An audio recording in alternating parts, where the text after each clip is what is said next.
Hey, what's up you guys? Welcome to or welcome back to my channel. I just want to address a few things before we get started in this video. One, I look fat. No, like I look thickum McThickums. I'm wearing quite a small shirt. I really wanted to wear this shirt for the video, but it's giving XXS and it's a large and it's making me feel really big back. Big back, big back. Let's ignore that. You're here for my content, not what I look like. Second of all, if you're wondering why is there a sticker on my shirt, yeah, I want to keep this video completely monetized, so yep. And three, I'm so sorry for the lighting. I feel like I'm so close to the screen right now, but it's because if I move any further back, you can't see me anymore. Like, I look like a chicken nugget. So I'm gonna have to literally be this close in order to get good lighting. So I do apologize for this HD 3D version of me. I feel really big-headed and just really close to the camera, but you know what? It was either this or no video at all. So anywho.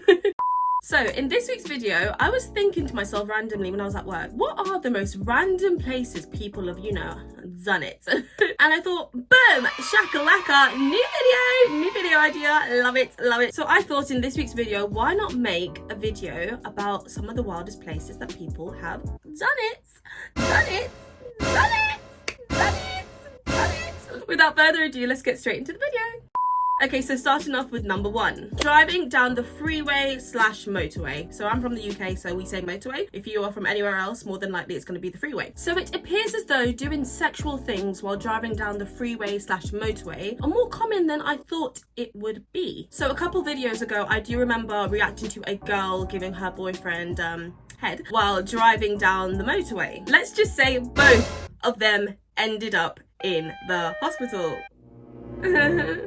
Now this one is a very risky one. It's kinky, I like it, it's kinky, it's different, but it is a very dangerous one. It is a very risky one. If you are going to do this, please pull over. So say for example the motorway is a place that you do want to get free goody and it's something you want to tick off the sex bucket list. Fair enough, by all means. I've got a sex bucket list myself. I would say I'm a good 60% through it. But I value my life, and if I don't have my life, then I cannot fulfill my bucket list. So I would say if you want to continue to fulfill that bucket list, pull over. Thank you. Okay, so the next place is a mausoleum in Ohio. So I wasn't quite sure what this was, so I googled it.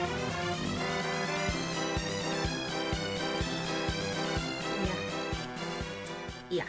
Y'all are going to jail! So I truly wonder what made this couple want to have sex in such a sad, morbid place. But everybody is different, I guess, each to their own, whatever floats your boat. On the bright side, though, they turned a very sad moment into a very stimulating, happy, joyful moment, I guess. Anyways, next one.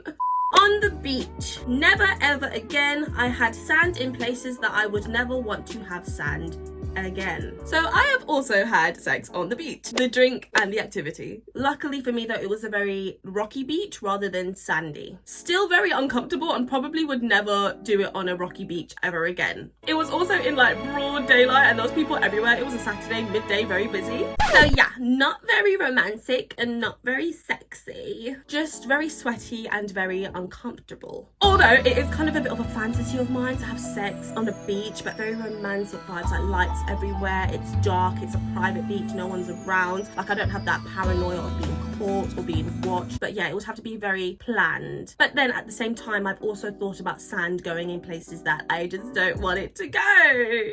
My coochie. But do you know what? I've had this fantasy on my bucket list for so long now that it has to be fulfilled, and it is going to be fulfilled. It is. I am a master of manifestation and I know it is going to happen. Anyways, next one. In a food restaurant play area. I always knew there was some kind of nastiness going on in those things. Honestly, all the germs, all the bacteria, all the nastiness. I knew it. Plus, I worked at McDonald's when I was 16 and we had a play area upstairs in the restaurant where I worked. And in my 1 year of working there, I don't think I ever saw anyone clean out that play area. Disgusting! I don't think it was ever cleaned properly. No bleach was ever touched towards it. I never even heard the manager say, "Hey, can someone go clean the play area?" Nothing like that. Nothing of the sort. I feel like you possibly could catch HPV or freaking thrush just by touching one of those things. So yeah, I would never step foot in there. I mean, at my big age, obviously not. I would look like a nonce. On the hood of a car in a cornfield. Okay, I like this one. I have also had sex on the bonnet of a car, but it was in a boring car park. But in a cornfield, I feel like it's very mischievous and very sexy and very low-key. I also just really like how private it is. But yeah, this one's a yes for me. I like this one. I think I might add this to the bucket list, doing it in a cornfield. But I'm from the UK. I don't think we have cornfields. What does a cornfield even look like? I know what they look like in the US, like in the States, but I've never really seen one in the UK. It's just farmlands and they're owned by farmers. So it's not like I could just be like, hey, can we borrow your farm for a second so we can have sex? Like, what the hell? On the back road, on the side of an active volcano.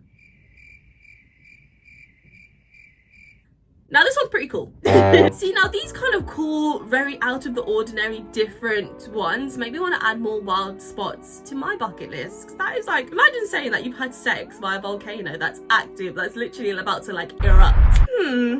I'm inspired. Might do it next to like a tsunami next or something.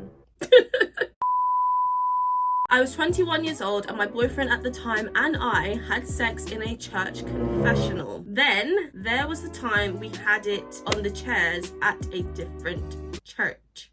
Oh my gosh. Not once, but twice in the Lord's house. Yeah, double homicide. Cemetery. Now, what is up with y'all having sex near the deceased? What is going on there, y'all? I don't think I could ever do that one. Honestly, babe, I don't think I could ever do that. Now listen, right, I'm a freaky deakity girl. I can have sex in very different places that are out of the ordinary. I'm down for a good time wherever we are. But this is a lot, even for me. For me to say that, that's a lot. I don't know, because I'm just like a very highly spiritual girly. Like, I can get the vibes. Like, I can sense a being or a spirit is around. I'm gonna be getting it. Like, 3 strokes in, I'm gonna be seeing someone's Aunt Bessie being like, girl, what is you doing? What is going on? I just feel like I'm being watched by like a bunch of spirits, honestly. I mean, it's a fun show for the lingering spirits, I guess. My boss's desk. My husband and I were alone in the office and we got carried away. Imagine you get called into your boss's office and they're just having a go at you about something like you didn't finish this email, you didn't stock this up, you didn't do this, you didn't do that, whatever. And you can just think to yourself, mine and my partner's bodily fluids are all up on your desk. Also, this is such a like adrenaline rush type of place to do it. And for some reason, knowing that the boss could walk in any second just kind of turns me on a little bit more. I like it. I like it. I've had this same sensation once when I was at university. So the guy that I was dating at the time came up to visit me at university because we hadn't seen each other in maybe over a month or so, maybe even 2 months. And we were just so horny and all turned on. So we just couldn't keep our hands off of each other. To the point that we were in my kitchen making some dinner in my dorm and we just started like making out. We were just like all over each other in the kitchen, in the communal kitchen where other people live as well. Like it's a shared kitchen. Luckily I only had like 2 other neighbors and one of them was my best friend, but still, he just like lifts me up.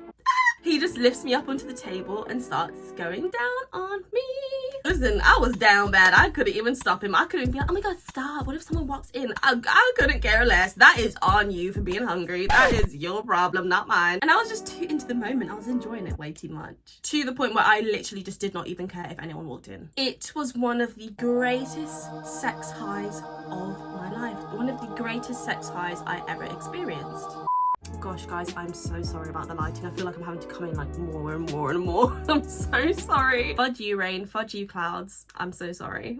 In the walk-in cooler at a restaurant we both worked in. Okay, so knowing how cold my black ass gets, I would probably be in that freezer for maybe 30 seconds and then walk out looking like this. I just couldn't do it. Also, if there was a guy involved in this, I'm more shocked that he managed to get it up in the first place and then proceed to keep it up during your freaky time in the fridge. Because you know with men, when they hit cold, it just shrivels up, it shrinks, it goes down. Honestly, round of applause to that guy for even managing to keep it up in the first place.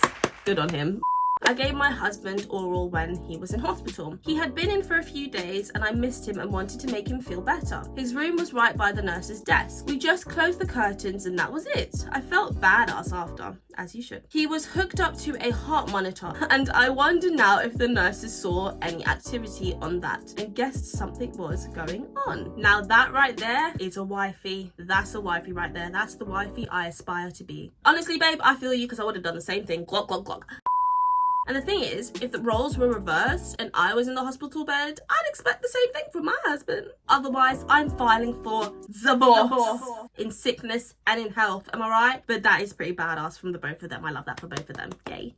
Anyways, you guys, I really hope you enjoyed this week's video. I'm so sorry for the lighting. Like, this has literally been just chilling in my plant. So yeah, this has been my savior throughout this whole video. I'm just gonna end it like this, to be honest. But yeah, if you enjoyed this week's video, don't forget to give it a thumbs up and subscribe to my channel, as that really helps me so much. And I love you guys, and I will see you in the next video. Oh, and also it's December, so Merry Christmas. Have a good Christmas and enjoy. Bye.